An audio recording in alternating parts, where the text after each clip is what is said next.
ഇന്ന് തന്നെ ഡൗൺലോഡ് ചെയ്യൂ. കാണൂ നിങ്ങളുടെ ഫേവറേറ്റ് ഷോസ്. 1-2 വട്ടം വൊമിറ്റ് ചെയ്തിരുന്നു എന്ന് വിഷ്ണുട്ടൻ പറഞ്ഞായിരുന്നു. ഈ ചില സമയത്തെ ഈ തല ഇങ്ങനെ പാളിപ്പോണ പോലെ തോന്നും. വേദന വല്ലതും ഉണ്ടോ? വേദന വേദന ഒന്നുമില്ല. അല്ല, കാര്യമായിട്ടുള്ള വേദന ഒന്നുമില്ല. കളക്ടർ മാഡം ഇല്ലേ? പോയല്ലോ. അപ്പോ വിഷ്ണുവോ? അവര് രണ്ടുപേരും കൂടിയാ പോയത്. എന്താ സാർ കാര്യം?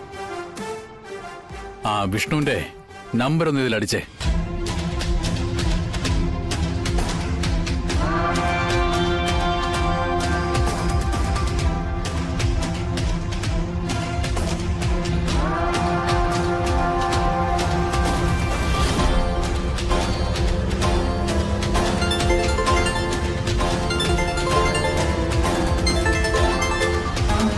ഹലോ.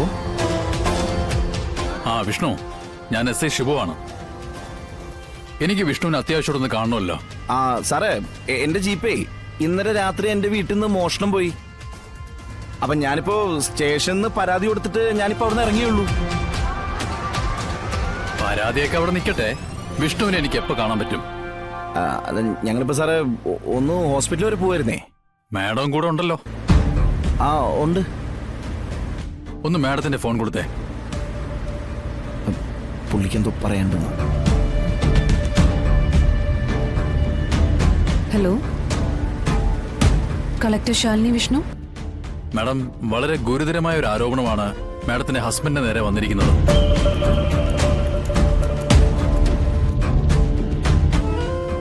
ഒന്ന് ചോദ്യം ചെയ്യേണ്ടി വരും. ഞങ്ങളിപ്പോ ഹോസ്പിറ്റലിലേക്ക് പോവാണ്.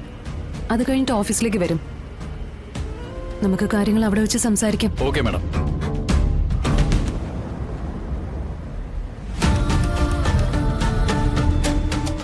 വിഷ്ണുട്ട, എന്താ ഇതൊക്കെ? എന്റെ ശാലി, എനിക്കറിയില്ല.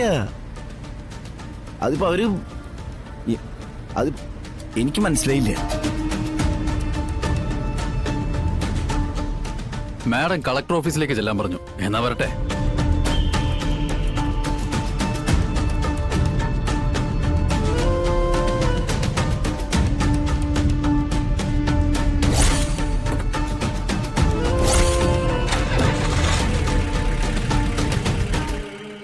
എന്തുവാ, എന്തൊക്കെയാണ് നടക്കുന്നേ? എനിക്കറിയില്ല രാഘവേട്ട. ഇതൊരു ചെറിയ പ്രശ്നമൊന്നും അല്ല. എന്തോ വലിയ പ്രശ്നമെന്ന് തോന്നുന്നു. അല്ല,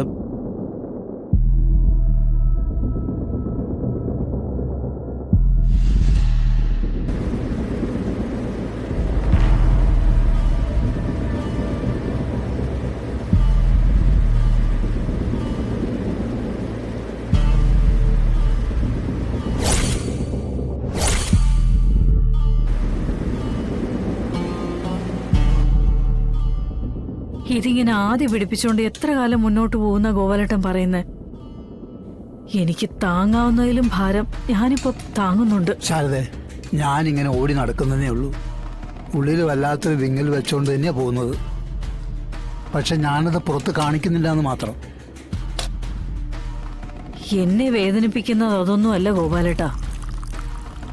കുറ്റം ചെയ്തത് നമ്മളാ, ശിക്ഷ അനുഭവിക്കേണ്ടത് നമ്മളാ. നമ്മുടെ കൺമുന്നിലൂടെ ഇതിന്റെ പേരിൽ ഓടി നടക്കുന്നത് നമ്മുടെ മക്കളല്ലേ. അതെനിക്ക് ഒട്ടും സഹിക്കാൻ പറ്റാത്ത കാര്യ. എല്ലാം എല്ലാവരെയും ബോധ്യപ്പെടുത്തിക്കൊണ്ട് ജീവിതം മുന്നോട്ട് കൊണ്ടുപോകാൻ നിന്നോട് ആരാ പറഞ്ഞത്? അങ്ങനെയൊന്നും ആർക്കും ഇവിടെ ജീവിക്കാൻ പറ്റില്ല. എല്ലാവരുടെ ഉള്ളിലും ചെറിയ ചെറിയ കള്ളങ്ങൾ ഒളിഞ്ഞു കിടപ്പുണ്ടാവും. അങ്ങനെയൊരു കള്ളമാണ് നമ്മുടെ ഉള്ളിൽ ഇപ്പോൾ ഉള്ളത്. അത്ര മാത്രം ചിന്തിച്ചുകൊണ്ട് മുന്നോട്ട് പോയാൽ മതി. ചുമ്മാ ആദ്യം ചിന്തിച്ച് ഉറക്കം കളഞ്ഞിട്ട് ഒരു കാര്യമില്ല. എന്റെ മക്കൾ ഇങ്ങനെ രാത്രിയില്ല പകലില്ല എന്നും പറഞ്ഞു ഓടുമ്പോ ഞാൻ എങ്ങനെ സുഖമായിട്ട് ഇരിക്കുമെന്ന് ഗോപാലേട്ടൻ പറയുന്നേ? ശാലിനിക്കോ വിഷ്ണുവിനോ ഒരു സ്വസ്ഥതയില്ല. എല്ലാം നമ്മൾ കാരണമാന്ന് ഓർക്കുമ്പോ എല്ലാ കുറ്റങ്ങളും ഏറ്റു പറഞ്ഞ് തൂക്ക് കയറെങ്കിൽ തൂക്ക് കയറ്, അതോടെ എല്ലാം തീരുമല്ലോ. എന്നാ ചെന്നെല്ലാം തുറന്നു പറ.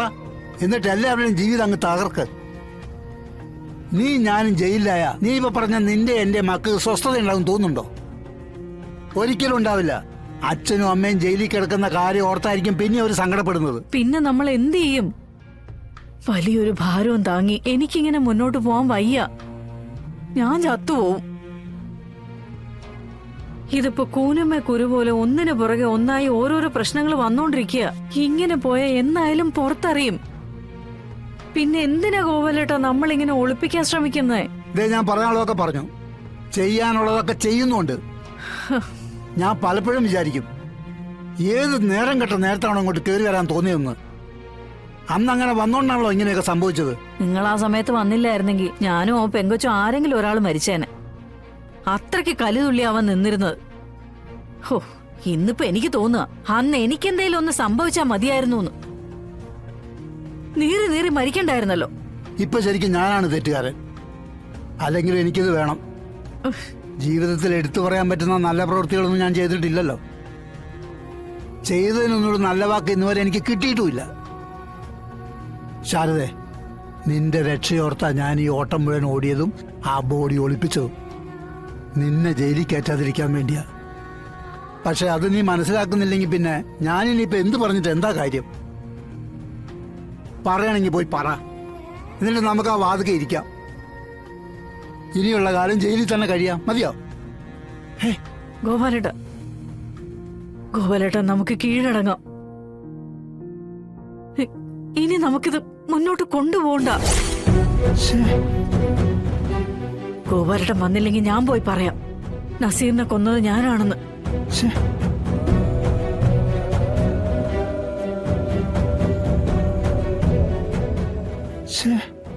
ഇവളിത്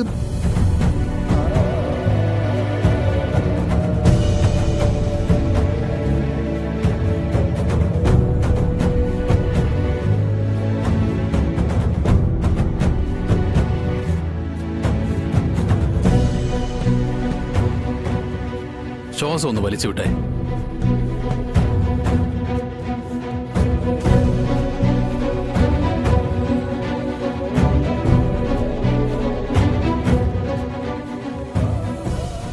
അപ്പൊ എന്തൊക്കെയാ പറഞ്ഞത്? ഭയങ്കര ദാഹവും പരവേശവും ഒക്കെ ഉണ്ട്, ഒരുപാട് വെള്ളം കുടിക്കണമെന്ന് തോന്നുന്നു. ഇതൊക്കെ ഒരു സാധാരണ മനുഷ്യന് തോന്നുന്ന കാര്യങ്ങളാണ്. ഡിഫറെന്റ് ആയിട്ടുള്ള വല്ല തോന്നലുകളും തോന്നാറുണ്ടോ? ഐ മീൻ വൊമിറ്റ് ചെയ്യാൻ തോന്നാറുണ്ടോ? ഉണ്ട് ഡോക്ടർ.